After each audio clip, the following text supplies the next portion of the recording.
I'm Michael Reel, and this is REELURBANNEWS.com. We are on Skid Row in downtown Los Angeles. We're with a young man named Kabir and his friends who chose to pass out sandwiches on the day of his birthday, right here on Skid Row, showing compassion and kindness in these turbulent and challenging times.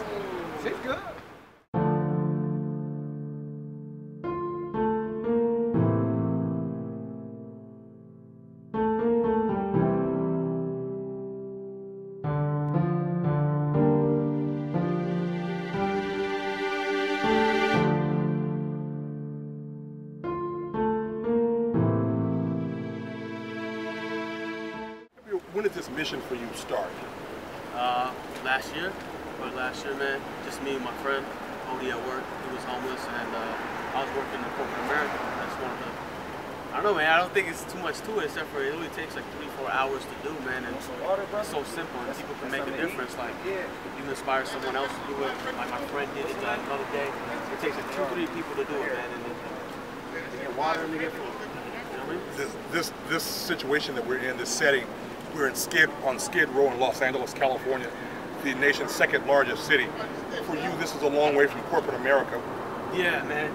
Oh man, I'm so thankful I don't even work in corporate America no more, man. But this it's a blessing, man, because I come down here and it humbles me. I mean, if you come from an institutionalized place, such as corporate America, or whatever you're doing, it's a way to keep yourself humble, to keep yourself focused, to keep yourself appreciating what you have, man. These people are really living it. This is not like TV. This is not bullshit. It's real.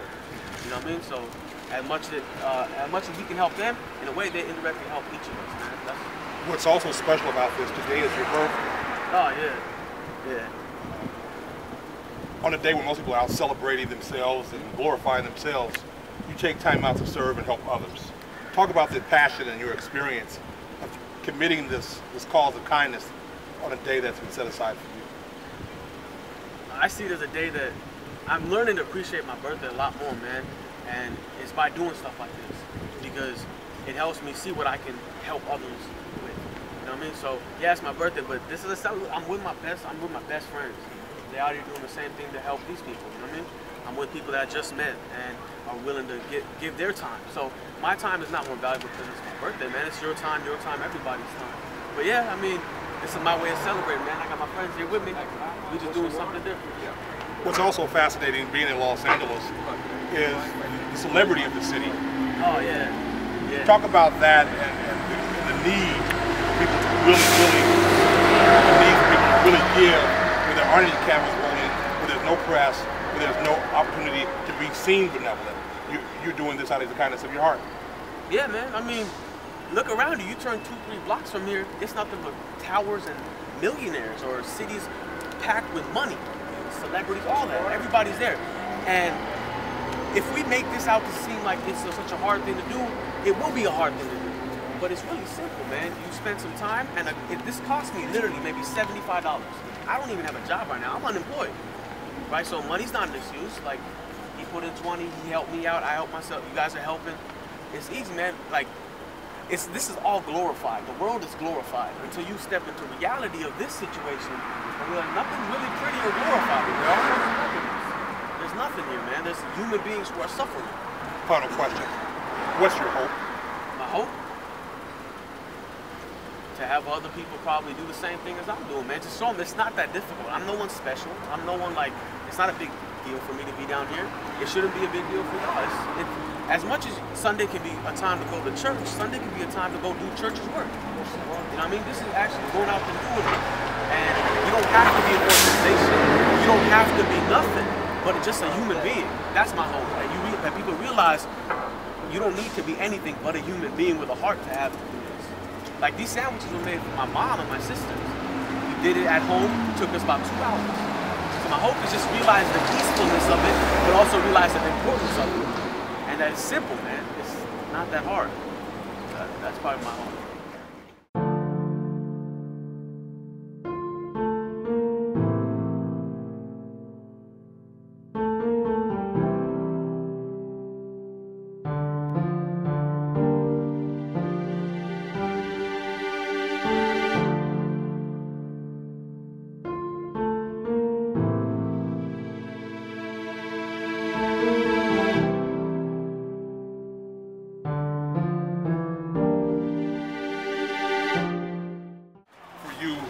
How important is it to see a young man like this come out and to just say, to give back? It's very important. I happen to be a mother of 5 sons, and the ages range from 28 to 18 years of age. And it gives them the stability to know how important it is to go to school and get an education. What do you say about this community? This is Skidrow, in the nation's second largest city, on a beautiful Sunday afternoon, but yet so much pain and so much poverty. How difficult and challenging is it for you to be in this environment as a mother? It is very challenging, per se, because doing addiction and seeing others in addiction and myself being a recovering addict at the same token, it's a real hardship for me, myself, and I'm just trying to wait until I get Section 8 voucher to get out of here, because I was raised not down here, but I am a mother of beautiful 7 kids, and they know me to work all the time. And like, I'm an ex-employee of Inglewood City Yard. I drove trucks every day and did the graffiti abatements and rode around community service worker myself personally. And like I said, it's very challenging to me as myself being a parent to see a lot of young youths on dope and have no structure, no sense of direction, none of that. Let me ask you this. She's a good. Let me ask you this finally. What advice, what wisdom do you want to share with young people that you see on Skid Row in these awful conditions? First of all, the generation that we have today, true enough, it's a wonderful feeling to see these young men that's out here, because I know how challenging it can be. And when I've seen how the younger generation do their parents, have no respect for their parents. And getting back to what you were saying, first of all, my suggestion is first find God, and then you can know who you are, and find yourself and find out who you are, and go with it, and ask God to reveal to you what to do and how to do it.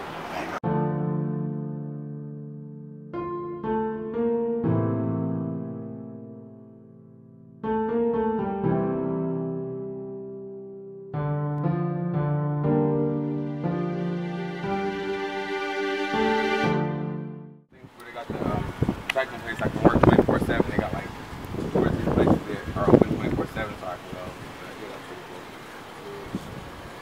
Yeah, let's have a seat while I talk to y'all. Yeah. So what's up? So y'all be just asking folks questions, or what y'all be doing? Just trying to see what your story is, man. See how you doing, or if you have anything to say, you want people to know. Well, I'm a system kid, you know what I'm saying, and I was drugged when I was young. They enforced Ritalin, which is amphetamine. If you know any kids, children are taking Ritalin and everything, basically amphetamine, basically it gets voices working and stuff, and people had, you know, court cases against it, and they won money and stuff, but I don't really have trust in the system.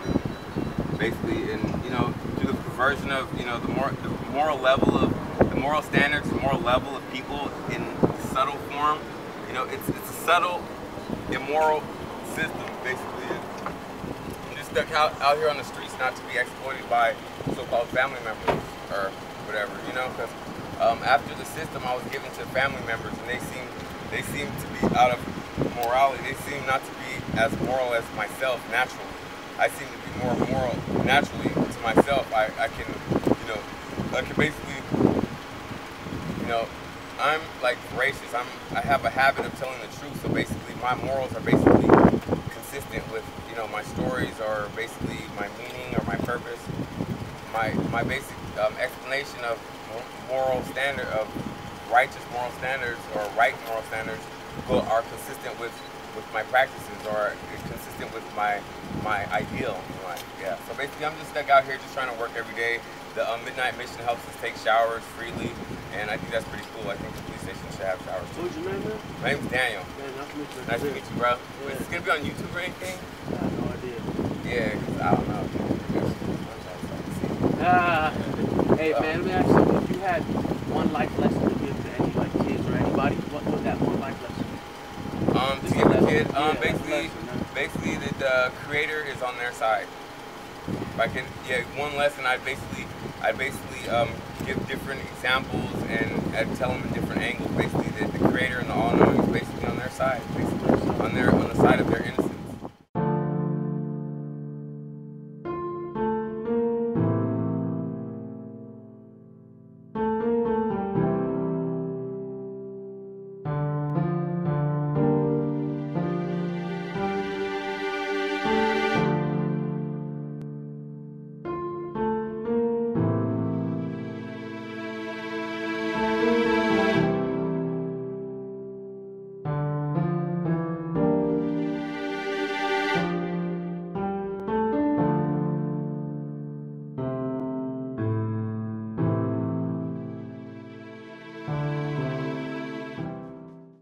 talk about the feeling you have. Talk about the reaction of the people coming to your car and reaching out for sandwiches and grabbing for water. What were they saying to you? Oh man, most of them really appreciate it, man. And the most common question they had was, which organization you from? And the answer is, again, we're not an organization. We just kind of like friends just coming out here and just handing out food, man. Again, which is my point, is you don't have to be an organization. And the feeling is real appreciated, man. They really, and the surprising fact is they all wanted water more so than sandwiches. They're really thirsty more so than food down here. So I noticed how important even giving them water is. Earlier we talked about how you and your mother and sister helped make these sandwiches. Yeah, my boy Soleil. And your friends. But when you think about it, there's more to this than just handing out a sandwich. You're almost handing out hope. Yeah, man, compassion goes a long way. When I came here, I remember there was this college kid who was going down the streets on 7th Avenue, and he saw us handing out sandwiches. He took out his iPhone, the earbud, and went like this. Hope. You know what I mean? Like, he saw someone else our age doing something good. That gave him hope. It gave these people hope that, man, these are just kids out here just handing out sandwiches and food. That's hope right there. That's compassion. That's love. Also on Skidrow, we're seeing a lot more families and a lot more kids. You saw that today. Yeah. How does that touch your heart? How does that make you feel? Oh man, it's sad, man, because we have such a misconception that everybody on Skid Row is either a drug addict or they suffer from disability mentally. It's not like that, man.